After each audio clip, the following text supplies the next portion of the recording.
সমাধিতে থাকা কি আর সমাধি ছাড়াই কি, আমার কাছে দুই এক, কত উপস্থিতির কথা।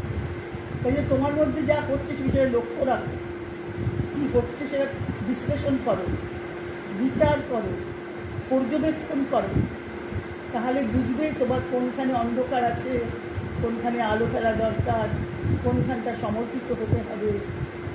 সত্তার একটা অংশ সমর্পিত হলো, মন থেকে চাইছো কিন্তু দেহ চাইছে না, সেই জন্যে চাইছে। দেহকেও সমর্পিত হয়, দেহের যে শক্তি সৌন্দর্য সবই কি তাঁর দান বলে গ্রহণ করতে হবে। তাহলে তোমার এই কিছু যদি তুমি ব্যস্ত বিরক্ত হবে না, কিছুতে বিচলিত হবে না। এটাই তো এই অবস্থা। গীতার অবস্থাটা কি?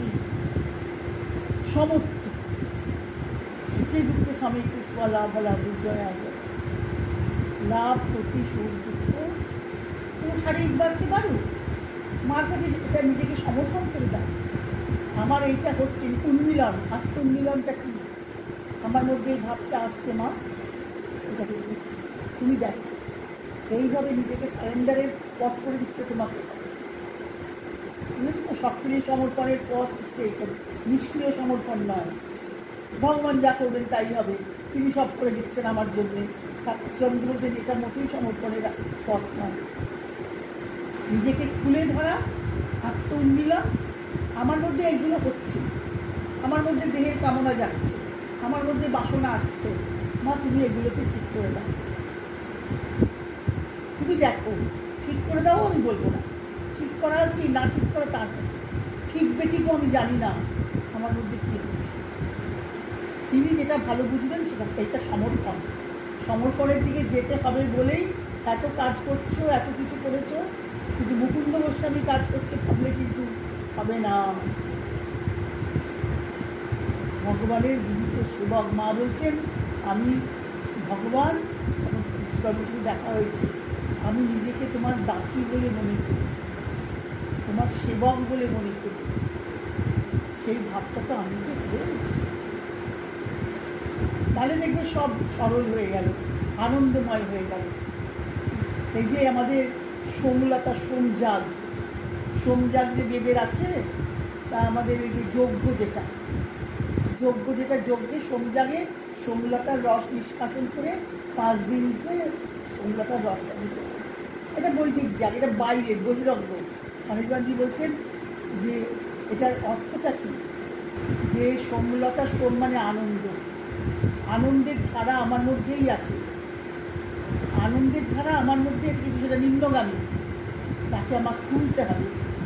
দেহটাই সোমলতা, এটাকে নিষ্কাশন করে এই রস আমাকে আহুতি দিতে হবে, সোমলতার রস। তবে আনন্দের অমৃতের ধারায় আমার জীবন পূর্ণ হয়ে উঠবে। আনন্দম অমৃতম ভবতি, আনন্দ রূপম অমৃতম ভবতি পরিষদ বলছে। সোমলতার রসটা কি? আমার দেহটাই সোমলতা, আমার দেহের সোমলতার রসটা নিষ্কাশন করে, অর্থাৎ আমার দেহের যা কিছু আছে সব তোমাকে দিলাম, আহুতি দিলাম। এইটা হচ্ছে যজ্ঞ ভাবনা। গীতার যজ্ঞ ভাবনা তো এই জীবনটাই যজ্ঞ।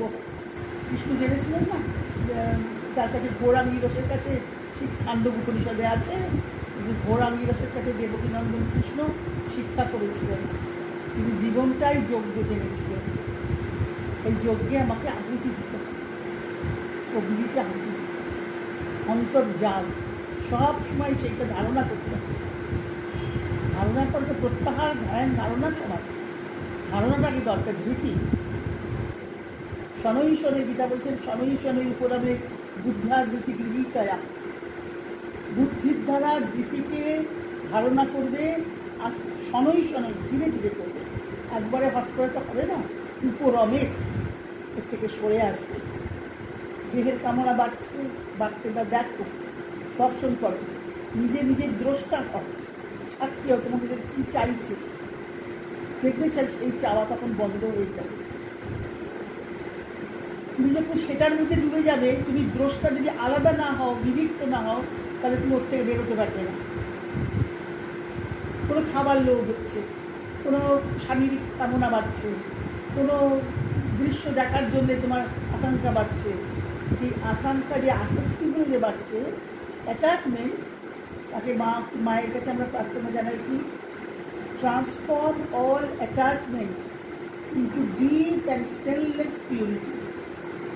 ডিপ অ্যান্ড স্টেনলেস পিউরিটি, স্বচ্ছ করে দাও, পুরো আবিলতা যেন না থাকে, শুদ্ধতা দিয়ে আবিলতা দিয়ে যেন সেটা ভোলা হয়ে না থাকে, এটা যেন ভোলা না থাকে আমার ভিতরটা। চেত দর্পণ মার্জনা, যে কোনো একটা ধারা ধরে যেতে হবে। শিক্ষাষ্টকে মহাপ্রভু বলছেন না, চেত দর্পণ মার্জনা, চিত্ত দর্পণকে মার্জনা করো। তারপরে স্বচ্ছ হলে তুমি প্রতিবিম্বিত দেখবে তোমার মধ্যে কী হচ্ছে। প্রাণ, মন, দেহের ক্রিয়া, প্রাণের ক্রিয়া, মনের ক্রিয়া সব তাকে প্রতিফলিত চিত্ত দর্পণ। কিন্তু আমাকে এটা শ্রীঅরবিন্দের যোগে চৈত্য পুরুষকে তো জাগাতে হবে, অন্তর্জাগের দ্বারা। সেটা বাইরে থেকে বোঝা যাবে না, ভেতরে তোমার সেটা হতে দাও। তোমার ভেতরে যা যাচ্ছে সেটা হতে দাও, তার সঙ্গে লড়াই করো না। তোমার বুঝে বুঝে কুস্তি করলে হয় না, নীরব সাক্ষী হয়ে যায় ভেতরে যা হচ্ছে। কোন চিন্তা থেকে কোন চিন্তাটা আসছে ভেতরে, সেইটা লক্ষ্য কর।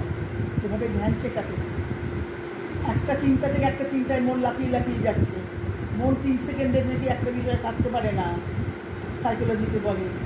সেইটা তুই দ্রষ্টা হয়, দেখবি ওই একটা বিষয় থেকে আর একটা বিষয়ে যাবার সময় যে গ্যাপটা, সেই গ্যাপে মন লাগালেই মন স্থির হয়ে যাবে, সেটা ধ্যান হয়ে যাবে, তখন মন স্থির সমাধি হয়ে যাবে। একটা জিনিস থেকে, একটা বিষয় থেকে বিষয়। তাই উনি সংগীতা বলছেন, শনৈ শনৈ উপরমে বুদ্ধা ধৃতি গৃহীতা আত্মসমস্তং মনকৃত্বা ন কিঞ্চিত বিচিন্তায়। আগে ধীরে ধীরে শনৈ শনৈ, ধীরে ধীরে তুমি বুদ্ধিকে, এটা বুদ্ধিযোগ, বুদ্ধি লাগবে, বুদ্ধির দ্বারা তুমি এই ধারণাটাকে আনতে হবে যে এইটা তোমার মধ্যে কী আসছে। তারপরে তুমি আত্মসমস্তং মনকৃত্বা, তখন তুমি আত্মাতে মনকে স্থির করে কিছু চিন্তা করতে পারো।